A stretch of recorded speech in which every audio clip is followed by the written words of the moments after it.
Hello అండి, అందరికీ welcome back to my channel. ఇవాళ ఇడ్లీ పిండితో గుంట పొంగడాలు ఎలా చేసుకోవాలో చూద్దామండి.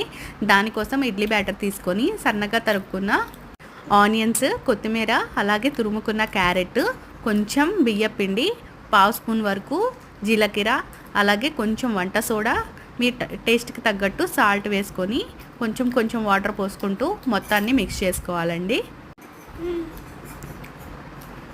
చూసారు కదా, వీడియోలో చూపిస్తున్న కన్సిస్టెన్సీ వస్తే సరిపోతుందండి. ఇప్పుడు పొంగడాల కోసం పొంగడాలు వేసుకునే పాత్ర తీసుకొని కొంచెం హీట్ అయిన తర్వాత ఆయిల్ యాడ్ చేసుకోవాలండి. ఆయిల్ కూడా హీట్ అయిన తర్వాత మనం రెడీ చేసి పెట్టుకున్న బ్యాటర్ని ఒక్కొక్క స్పూన్ వరకు అన్నిట్లో వేసుకోవాలి.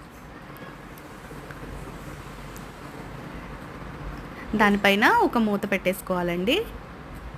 ఒక సైడ్ కాలిన తర్వాత స్పూన్తో మనం అలా అంటే జస్ట్ సెకండ్ సైడ్ కూడా టర్న్ అయిపోతుందండి. 2 సైడ్స్ కాల్ చేసుకుంటే మనకి గుంట పొంగడాలు రెడీ అయిపోతాయి.